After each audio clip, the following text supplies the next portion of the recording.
네, 안녕하십니까. 저는 한국과학기술기획평가원에서 일하는 김선규입니다. 오늘 주제는 에너지 전환에 관한 이야기를 하려고 하는데요. 2020년에 국제에너지기구에서는 탄소 중립이라는 기후변화를 피하기 위한 목표를 달성하기 위해서는 언제 무엇을 하는가라는 그런 방향성을 제시했는데요. 우선 우리나라를 포함한 주요 선진국은 2035년에 전기 생산 부분의 탄소 중립을 달성해야 된다라고 이야기를 합니다.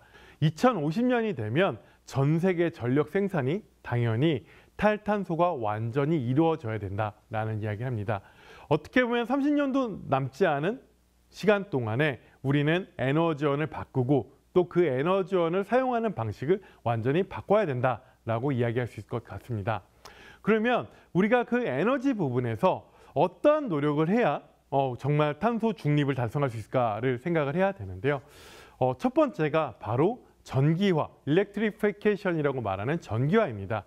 전기화라는 개념은 우리가 과거에 고체 연료 아니면 액체 연료였던 그런 사용 수단을 전기로 바꾸는 일을 이야기하는데요. 가장 대표적인 사례가 바로 전기차가 아닐까 생각이 듭니다. 과거에는 내연기관, 말 그대로 석유를 통해서 움직이는 자동 이동수단을 전기로 움직이는 이동수단으로 바꿔야 됩니다. 이를 전기화라고 하고요. 그러면 그 전기로 바꾸는 것에 끝나느냐? 그게 아니라 이 전기를 깨끗하게 생산하는 것이 매우 중요합니다. 말 그대로 전력 부분의 탈탄소화가 필요하다는 이야기죠. 그러면 전력 부분의 탈탄소화는 무엇으로 하는가를 생각한다면 탄소를 배출하지 않는 재생에너지 중심으로 우리의 에너지 구성을 바꿔야 된다라고 이야기할 수 있을 것 같습니다. 근데 재생에너지는 바람과 태양의 힘으로 기본적으로 움직이기 때문에 기존에 우리가 저장하고 우리가 통제해서 전기를 만들고 사용하는 것과 좀 많이 다릅니다. 이러한 특성을 보완하기 위해서는 새로운 시스템을 만들어야 되는데요. 그 수단으로 최근에 각광을 받고 있고 기대를 받고 있는 것이 바로 수소입니다. 수소 같은 경우에는 재생에너지의 간헐성, 계절적일 때 아니면은 지금 불확실성에 대해서 우리가 보완하기 위해선 전기를 저장해야 되는데요. 수소를 활용을 해서 전기를 저장하고 또 그 수소를 활용해서 전기를 만들고 이러한 부분들에서 역할을 할 수 있다라는 이야기를 합니다. 그래서 재생에너지가 많아짐에 따라서 함께 수소의 역할도 커지고 있다라고 볼 수 있을 것 같고요. 그래서 그 수소의 비중이 지금은 되게 지역적이 부분적이지만 우리가 수소의 활용과 용처가 점점점 많아지기 때문에 이러한 부분의 기술 개발을 통해서 지금과 다른 완전히 다른 생태계를 만들어야 된다라는 그 관점에서 수소 경제라는 이야기를 나옵니다.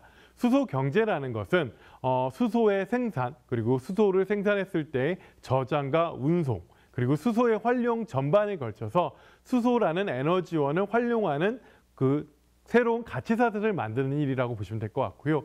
이러한 부분은 본격화된 시점이 길지 않기 때문에 많은 기술 개발과 노력이 필요하다라고 보실 수 있을 것 같습니다.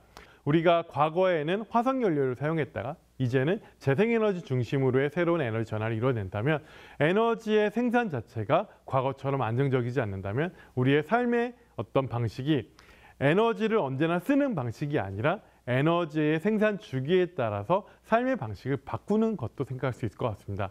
예를 들면 코로나19 때 경험하신 재택근무를 활성화해서 우리의 이동을 효율화시키는 부분도 있을 수 있을 것 같고요. 또 무더위가 길어지는 여름에는 서유럽 선진국들처럼 휴가 기간을 길게 가져서 어떤 생산의 어떤 효율성을 에너지가 많이 생산될 때 그런 생산 방식을 바꿔나가는 것도 역시 함께 고려할 수 있을 것 같습니다.